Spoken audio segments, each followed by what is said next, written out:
Hello दोस्तों, आप लोग दिवाली बहुत धूमधाम से मनाए होइएगा। आइए आज हम फिर से शुरुआत करते हैं मैथ से। तो आज हम जो शुरू कर रहे हैं इससे आपको 6 मार्क्स आपको 100% लिख के ले लीजिए कि आएगा ही मैथ के पहला चैप्टर, जिसकी नाम है नंबर सिस्टम या संख्या पद्धति। देखिए, नंबर सिस्टम या संख्या पद्धति। नंबर सिस्टम में हम बाइली बात नहीं करते, डायरेक्ट हम आपको मुद्दे की बात कर रहे हैं। मुद्दे की बात यथार्थ समझ रहे हैं कि हम आपको डायरेक्ट टू क्वेश्चन से भेंट करा रहे हैं, है ना। और उसी क्वेश्चन को अगर आप थ्योरी के रूप में समझेगा वही काम देगा। फालतू चीज जिक्र करने से नंबर के बारे में कोई फायदा आपको होने वाली है नहीं। आइए पहला एक सवाल लेते हैं। मान लीजिए यूक्लिड विभाजन। क्या है? यूक्लिड विभाजन, एल्गोरिथम से। देखिए, इसमें जो फॉर्मूला पूछता आपको a बराबर बी क्यू प्लस आर। ए बराबर बी क्यू प्लस आर, ये आपकी सूत्र है। इस सूत्र से आपको सवाल आसानी से बन जाएगा। आइए एग्जाम्पल के लिए हम आपको एक सवाल लिखाते हैं। मान लीजिए 40 और 55। 40 और 55 का क्या निकलना है? मौसम या एचसीएफ। इसी को क्या कहते हैं? एचसीएफ। कौन विधि से? यूक्लिड विभाजन से। यूक्लिड विभाजन से। आइए तो हम मेरे पास सूत्र क्या है? ए बराबर बी क्यू प्लस आर। आइए इसमें से बड़ी संख्या कौन है? 40 की 55। तो आप सभी जानते हैं इनमें से जो बड़ी संख्या उसका नाम है 55। छोटी कौन है? 40। अब बोलिए 40 को कितना से गुना करेंगे? 55 से कम होना चाहिए, 55 होना चाहिए, और 55 से ज्यादा नहीं होना चाहिए। तो आप बोलिएगा 1 से प्लस 40 सेकंड 40, इसमें कितना जोड़ेंगे कि बराबर 55 हो जाए, इस साइड बराबर हो जाए? आप बोलेगा भाजी 15। इसको बोलेंगे फर्स्ट या इसको स्टेज फर्स्ट। अब देखिए स्टेज सेकेंड है।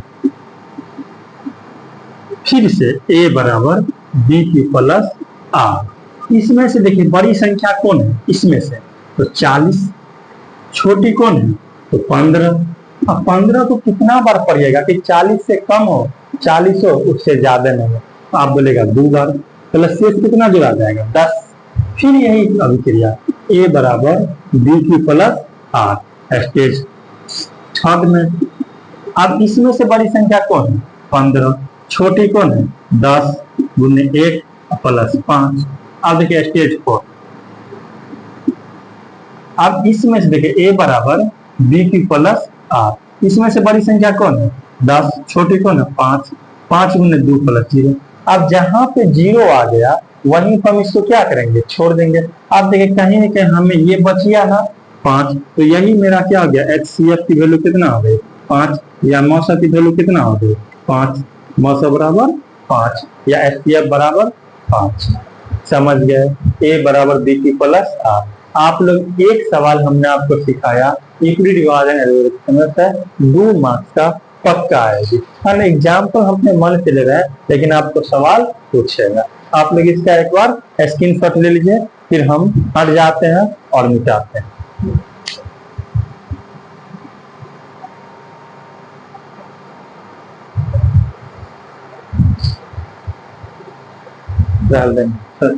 उम्मीद करते हैं स्क्रीनशॉट ले लिया। आइए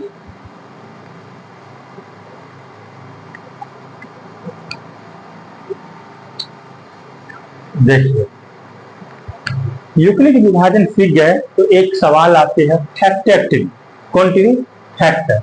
जैसे देखिए 32 है, 32 का क्या निकलना? Factor tree. आप बताइए 32 है तो 32 कैसे लेंगे? 2 से कितना होगा? 16। फिर 2 से कितना होगा? 8। फिर 2 से कितना होगा? 4।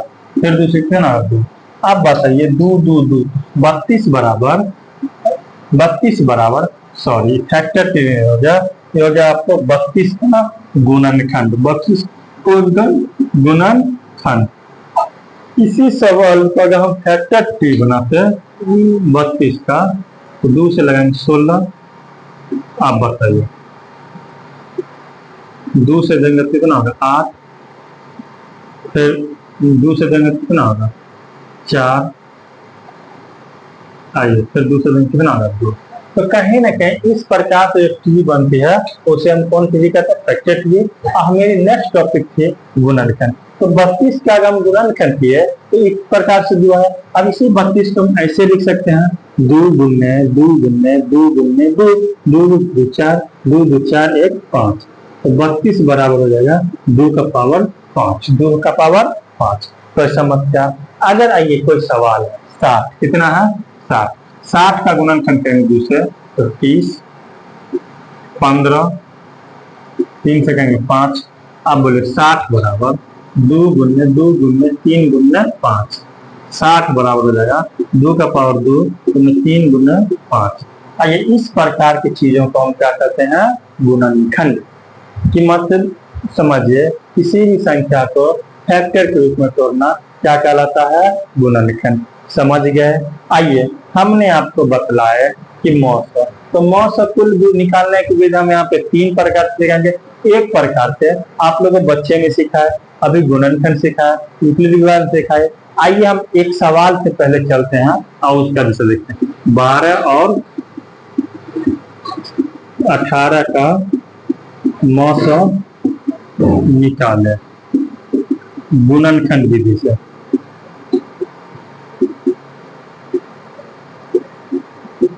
अब देखिए 12 है तो 12 को हम यहाँ पे कैसे निकालेंगे 2 फिर 2 फिर, तो कहीं ना कहीं 2 गुने 3। 18 है तो 18 को ऐसे निकालेंगे 9 3, 2 गुने 3। अब जो संख्या दोनों में रहता है उसे हम क्या कहते हैं कॉमन। तो 1 2 हो गया, फिर 1 3 हो गया। अब बताइए 3 गुना कितना हो गया 6, 6 मेरा क्या हो गया मौसा। तो इस विधि से हम गुणनखंड विधि से हम मौसा निकाल सकते हैं। आइए अगर इसी विधि से लॉस भी निकालने का रहे तो कैसे निकालेंगे। लॉस बराबर जो दोनों में कॉमन है उसको लेते हैं 2 फिर 3, और जो शेष बच गया इसमें कितना 2, इसमें कितना बच गया 3। तो 3 गुना 6 3 18 गुना 36 कितना हो गया 36। तो कहीं ना कहीं आप समझिए कि जो दोनों में कॉमन है वो मॉस और लॉस, और दोनों में कॉमन बाद में जो बच गया उसे लॉस। आप इस प्रकार से एग्जाम्पल के लिए लिख लीजिए, इस प्रकार से क्वेश्चन देगी, इस प्रकार से हम आपको और बतला रहे हैं। चलिए इसे नोट करिए।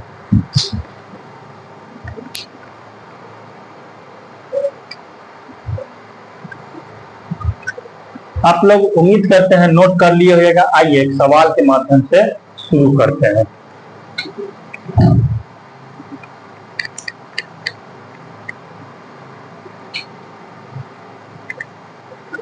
आइए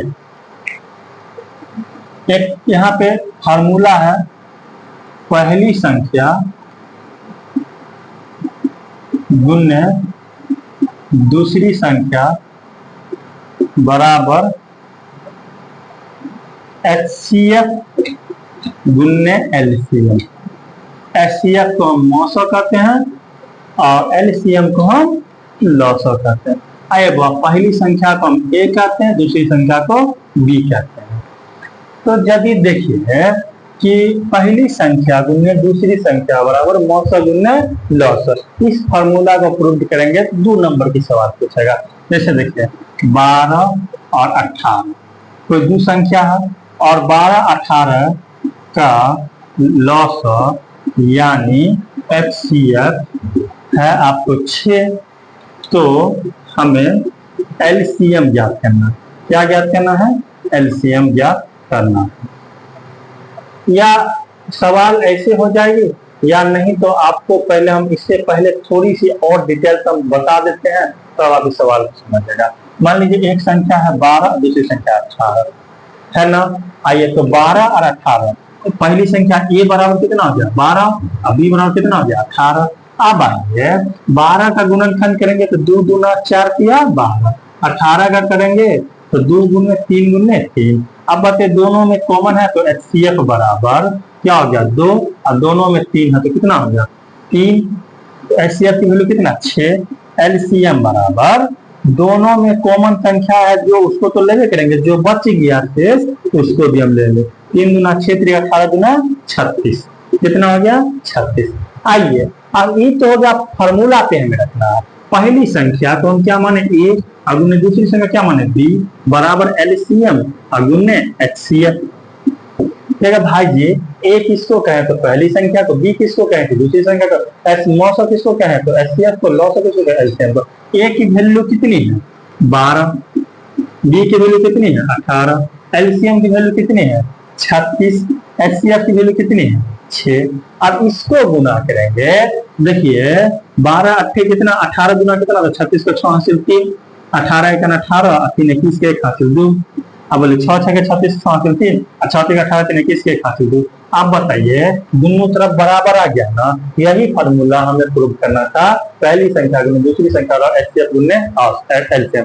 सवाल पूछेगा अगर दो संख्या है 12, दो संख्या है 12 और 18, इन दोनों संख्या का मौसा गुने लौसा बराबर a गुने b क्या सत्यापित हो रहा है, तो आप इस प्रकार से करेंगे। पहले दोनों संख्या का क्या निकालेंगे एचसीएफ और एलसीएम, फिर आपस में दोनों संख्या क्या करेंगे गुना, फिर एचसीएफ गुने एलसीएम। अगर यह बराबर हो गई तो ये हमारी क्या है तथ्य।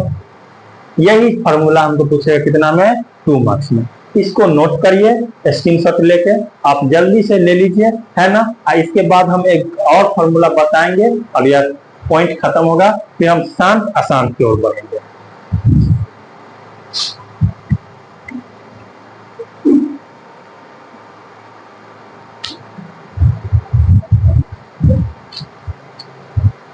उम्मीद करते हैं आप लोग स्क्रीनशॉट ले लीजिएगा या लिख लीजिएगा।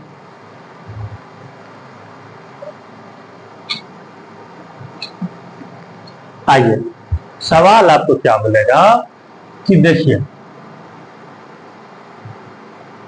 a बराबर है 20, b बराबर है 10, तो एलसीएम क्या होगा। एलसीएम क्या होगा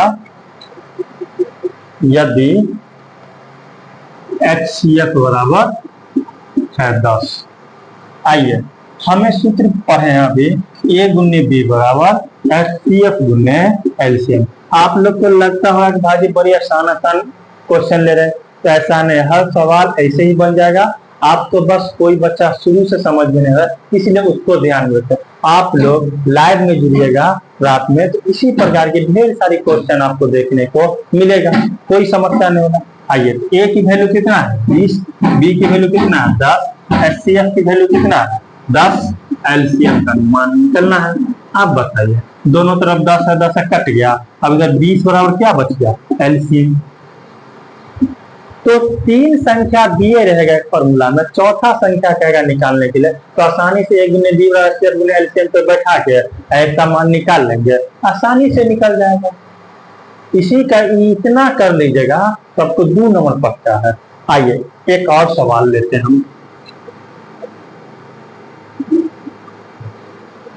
अगर a बराबर 52 और b बराबर 26 है, तो एलसीएम बराबर 52 है, तो एचसीएफ की वैल्यू बताइए, एचसीएफ की मान ज्ञात करें। आइए a गुना b बराबर एचसीएफ गुना एलसीएम। a की मान कितना है 52, b का मान कितना है 26, एचसीएफ की मान कितना है नहीं है एचसीएफ, एलसीएम की मान कितना है 52, 52 देखिए कट गया, 26 बराबर क्या बच गया एचसीएफ। कोई समस्या, कोई समस्या, कोई समस्या होने वाली नहीं है। आप लोग इसे अच्छा से लिखिए।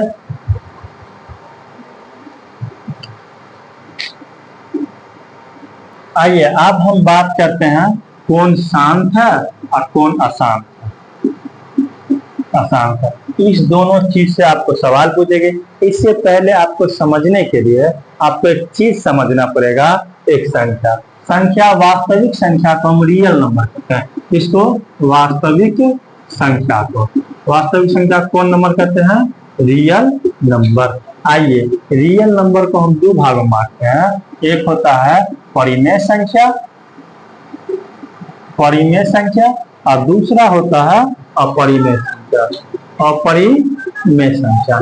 आइए परिमेय संख्या उसे हम कहते हैं जिसे हम P बट्टे Q के रूप में कहते हैं, जिसे हम P बट्टे Q के रूप में कहते हैं, और जहां बट्टा में Q बराबर हम 0 नहीं ले सकते हैं। और अपरिमेय संख्या उसे कहते हैं जिसे हम P बट्टा Q के रूप में नहीं लिख सकते हैं, P बट्टा Q के रूप में नहीं लिख सकते हैं, है ना। यह संख्या जैसे रूट के अंदर 3, रूट के अंदर 5, रूट के अंदर 7, पूर्ण संख्या नहीं रहेगा रूट के अंदर। तो कोई बोलेगा रूट के अंदर 4, तो 4 होगा नहीं, क्योंकि रूट के अंदर 4 की वैल्यू 2 हो जाती है और 2 एक परिमेय संख्या, इसलिए रूट 4 नहीं होगा। रूट के अंदर 9 नहीं होगा, है ना। इसमें बोलेगा जैसे 5, तो 5 के बट्टे में कुछ 1, 6 बट्टे में 5, कुछ भी हो सकता है। रूट 4, रूट 9, रूट 16, रूट 25, जो पूर्ण संख्याएं हैं वह परिमेय संख्या होगी और जो अपूर्ण संख्या है वह अपरिमेय संख्या होगी। आइए पूर्ण संख्या परिमेय संख्या को हम दो भाग में बांटते हैं, एगो शांत आवृत्ति, एगो अशांत आवृत्ति, शांत आवृत्ति, एगो शांत अनावृत्ति, है ना। शांत आवृत्ति, एक शांत अनावृत्ति। शांत अनावृत्ति उसे कहते हैं जो एक ही 4, 5 संख्या रिपीटेड करते हैं, इसके ऊपर रैखिक लिखते हैं। जैसे देखिए 1.6 शांत, है ना। जैसे देखिए, आइए पहले आप इसको समझिए कौन परिमेय है कौन अपरिमेय है ना। जिसे आप P बट्टा Q के रूप में लिखते हैं वो अपरिमेय है, जिसे P बट्टा Q के रूप में नहीं लिखते उसे अपरिमेय है। जैसे कोई आपसे पूछेगा बुआरे कि एगो चीज समझे, यहाँ पर 3 गो नियम बतला रहे हैं, 3 गो नियम को समझे। परिमेय संख्या का योग प्लस अपरिमेय संख्या का योग हमेशा क्या होगा, अपरिमेय। क्या होगा, अपरिमेय। इसको आप मोस्ट याद रखेगा, परिमेय माइनस अपरिमेय, जो परिमेय अपरिमेय का घटा होगा क्या होगा, अपरिमेय। कोई दिक्कत, परिमेय गुने अपरिमेय, इसका गुणनफल क्या होगा, अपरिमेय। परिमेय भागा अपरिमेय, भागफल क्या होगा, अपरिमेय। तो कहीं भी देखिएगा कि दो परिमेय संख्या रहे, एक परिमेय एक अपरिमेय रहे, तो हमेशा अपरिमेय होगा। जैसे 3 प्लस रूट 5, आगे बताएंगे 5 मिनट बाद, 3 प्लस रूट 5 अपरिमेय होगा, है ना। 6 माइनस रूट 7 अपरिमेय होगा, 6 गुने रूट 7 अपरिमेय होगा, 8 भागा रूट 3 अपरिमेय होगा।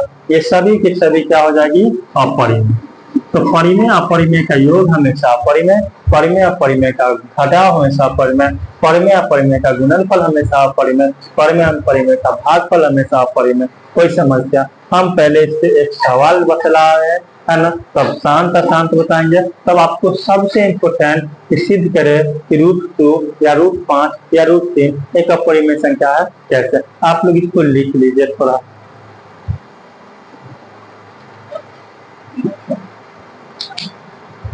तो उम्मीद करते हैं कि आप लोग लिख लिए होइएगा। आइए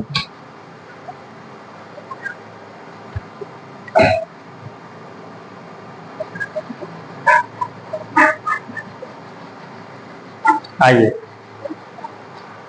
हम बात करते हैं विशाल। देखिए 10/8 3/8 कौन शांत है कौन अशांत है, तो हम दो विधि से बताएंगे, एक बच्चे वाला एक सियाना वाला। 10/8 है तो 10 में हम 8 से क्या देंगे, भाग। देखिए 8 एक 8 2 0.0 8 दूना 16 4 0 8 पंचे 40, कट गया ना। जब पूरा का पूरा कट जाएगा तो इसे हम कहते हैं शांत। आप इसमें देखिए 8 से भाग देंगे 3 में तो भाग नहीं लगेगा तो 0। अब 8 3 24 6 0 8 7 56 4 0 8 हाँ 4 0 8 पंचे 40, लेकिन पूरा का पूरा कट गया तो शांत। आइए 3/10 10/3 3 से भाग देंगे 10 में, 3 तिया 9 1 0 3 तिया 9 फिर हो गया 9 1 0 3 तिया 9 1 0 तो कहीं ना कहीं अब 3 जो है बार बार रिपीटेड कर रहा है, तो जो पूरा का पूरा नहीं करता है उसे हम क्या कहते हैं? आसान। क्या कहते हैं? आसान। थोड़ा हम इंक दे रहे हैं, आप लोग लिखिए, है ना। शांत क्या है और अशांत क्या है? देखिए, शांत क्या है और अशांत क्या है, आप लोग लिखिए। देखिए,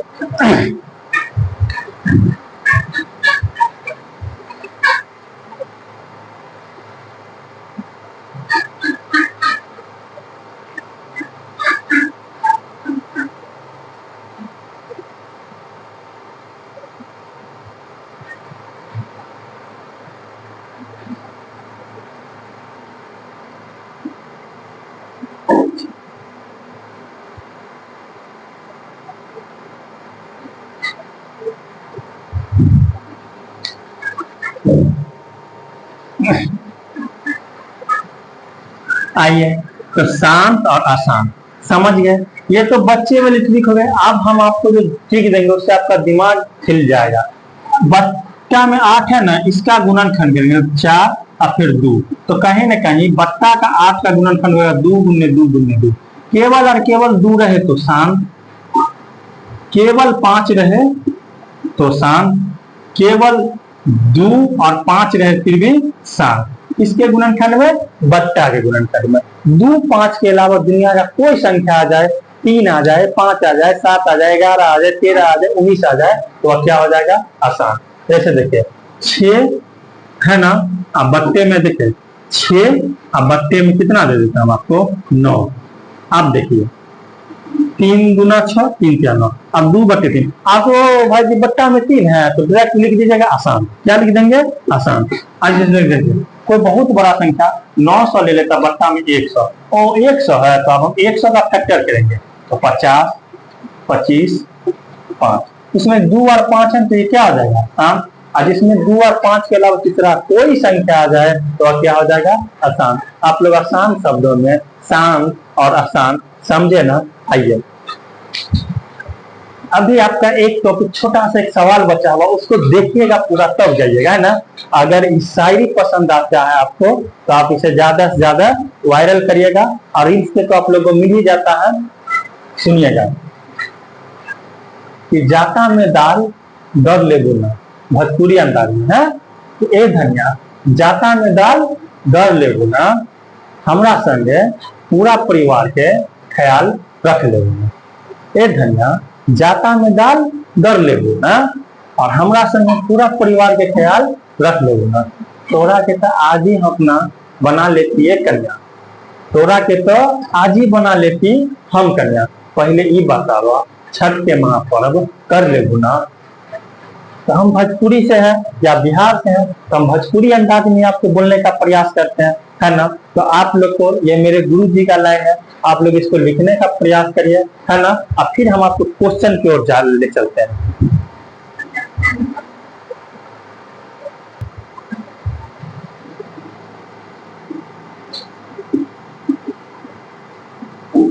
सिद्ध करें कि √2 एक अपरिमेय संख्या है।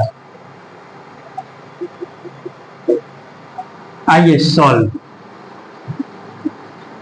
देखिए, हमें सिद्ध करना, डायरेक्ट बोल को सिद्ध करें √2 एक अपरिमेय संख्या। लिखेंगे माना कि √2 एक परिमेय संख्या, माना कि √2 कौन संख्या है? एक परिमेय संख्या है। आइए, तो हम कहीं ना कहीं लिखेंगे ना √2 बराबर P/Q। अब देखिए इसको हम समीकरण क्या मानेंगे? फर्स्ट आप देखिए P को 1 से गुणा करें P और √2 Q, समीकरण क्या मानेंगे? सेकंड। इसमें यहाँ पे लिखेंगे समीकरण सेकंड में LHS। LHS किसे कहते हैं? Left hand side, right hand side. एगो रियल नंबर के दूगो बेटा, एगो राइट हैंड साइड, एगो लेफ्ट हैंड साइड। तो लेफ्ट हैंड साइड में P है, तो इसलिए P LHS में P एक कौन संख्या है? परिमेय संख्या है, परिमेय संख्या है, तथा परिमेय संख्या है। इसलिए RHS में √2 क्यूब एक कौन संख्या होगा? परिमेय। एक कौन संख्या होगा? परिमेय संख्या होगी। आइए तो कहेगा भाई जी ये परिमेय संख्या, इसको हम बट्टा में एक लिखने की बट्टे की परिमेय संख्या, तो RHS में परिमेय संख्या ये काहे प्राप्त हुआ? यह हमारी गलत मान्यता के कारण प्राप्त। यह क्यों प्राप्त हुआ? यह हमारी गलत मान्यता के कारण प्राप्त हुई है। अतः हम कह सकते हैं कि √2 एक अपरिमेय संख्या, √2 एक अपरिमेय संख्या। √2 कौन संख्या है? अपरिमेय संख्या।